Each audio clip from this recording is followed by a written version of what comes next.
Bien le bonjour sur chaîne potagère, je voulais vous parler d'une chose aujourd'hui. On va parler déjà des couverts végétaux, des racines et du travail du sol. Si ça vous plaît, n'hésitez pas à vous abonner, à mettre un pouce. Vous connaissez la chanson. Je vais vous parler ici de mon retour d'expérience. Eh ben oui, toujours. Donc on va essayer de comprendre ensemble des éléments techniques. Dites-moi ce que vous en pensez en commentaire, ce que vous pouvez apporter, j'ai envie de dire, comme pierre à l'édifice. Ah, évidemment, cette chaîne de partage, hein. Ici, on est dans la bienveillance et dans le partage. Regardez ici, je vous prends un exemple. Je viens de récolter mes oignons et vous voyez plein de racines. Bah oui, parce que je les ai récoltés un petit peu trop tôt, mais ça c'est dû à une contrainte personnelle. Donc je les ai récoltés, vous voyez. Donc ça sent bon l'oignon, ça sent également bon la menthe. Il y a un peu de menthe ici qui a proliféré, j'ai envie de dire, dans la parcelle. Donc ça c'était un défaut de parcelle. D'ailleurs on l'a bien vu, hein. Déjà je peux vous faire un retour sur rendement. Les oignons qui étaient dans cette zone-là, donc globalement là où il y avait la menthe, sont localement plus petits que ceux qui sont dans la parcelle du fond, enfin dans la zone du fond. Je jardine en planche comme ça, en planche longue. Et ce qu'il faut comprendre, c'est que les oignons, donc ici, sont plus petits. Bon, ça c'est différentes contraintes. Mais je voulais vous parler aujourd'hui des racines. Parce que la plante n'est rien sans le sol, mais le sol n'est rien sans la plante. Les gens qui vous disent les couverts végétaux, moi j'en fais pas. Mais je mets du fumier, attention. Attention, j'ai de la vie du sol. Bah non. Tu n'auras jamais autant de vie du sol possible, donc tu n'auras jamais une qualité de terre optimale si tu n'as pas de racines. Là, on le voit bien. C'est pour ça que j'ai pris une preuve à l'image. Évidemment, c'est pas que ici, hein, vous le doutez bien. Vous connaissez à me connaître. C'est pareil partout. On retrouve les racines. Ici, des racines. Donc voilà, on retrouve des racines partout. Et vous vous doutez bien que les racines vont venir structurer le sol. Mais elles sont venues structurer le sol parce qu'il y a eu justement avant un travail de restructuration du sol. Non pas par les oignons. Non pas par les couverts végétaux non plus. Mais par cet outil que vous voyez juste ici. Eh oui, la fourche à bêcher.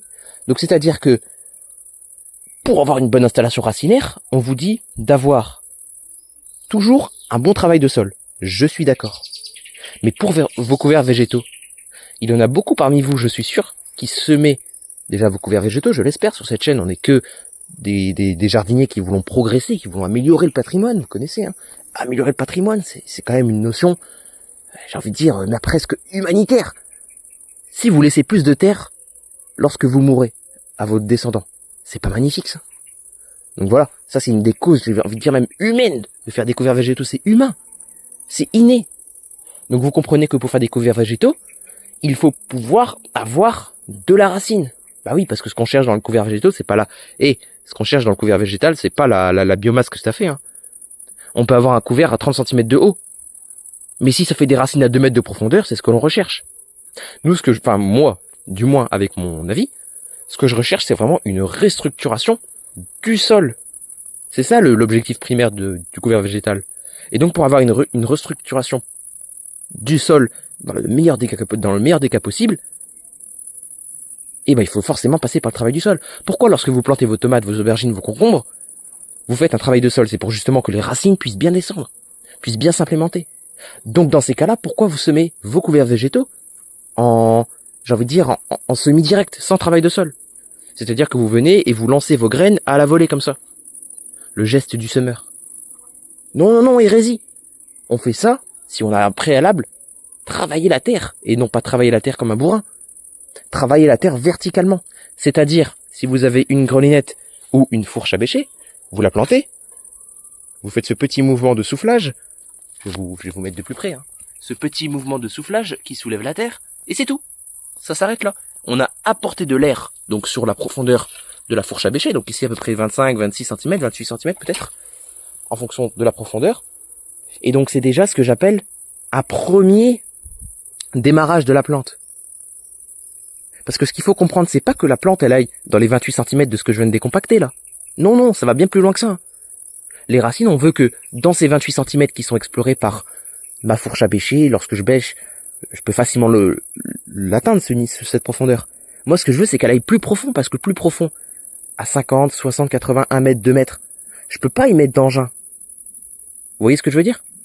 Je peux pas venir prétendre avoir un travail du sol qui va régler les problèmes de porosité de ma terre, les problèmes de rétention d'eau également, parce que tout est lié, vous le savez, hein, vision globale.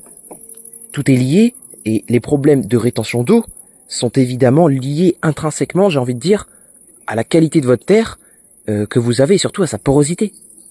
Je vous renvoie vers les idées de eau libre, d'eau liée, d'eau de constitution, Il y a des vidéos sur ça, il y a même toute une science derrière ça. C'est pas moi qui l'ai inventé, hein, c'est pas moi qui l'ai découvert. Moi, ça fait que 5 ans que je fais du jardinage.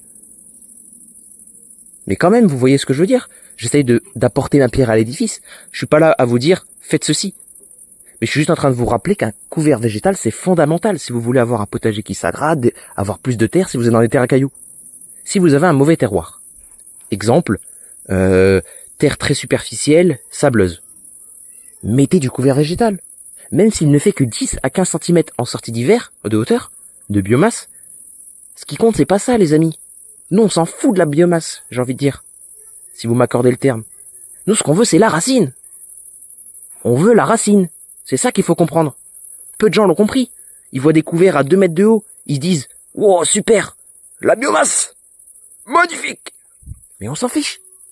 Nous, ce qu'on veut, c'est la racine à 2 mètres, 3 mètres, 5 mètres de profondeur. Et si elle est à 2, 3, 5 mètres de profondeur, là, on a gagné quelque chose.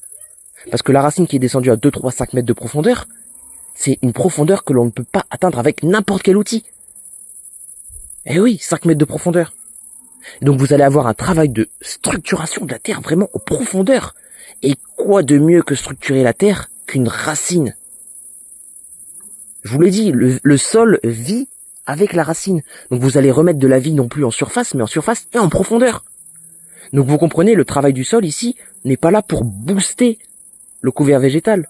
Il est là pour que le couvert végétal passe tout de suite du niveau, on considère que cette barre c'est le niveau 0, et ici c'est à peu près 30 cm, pour que le couvert végétal, lorsqu'il est semé, tac, il germe, donc très vite la racine pivot descend, il est à 30 cm, et à partir de là il y a une butée. Logique, la terre d'en dessous c'est la terre qui est non travaillée depuis des années, et c'est là où il faut qu'il aille.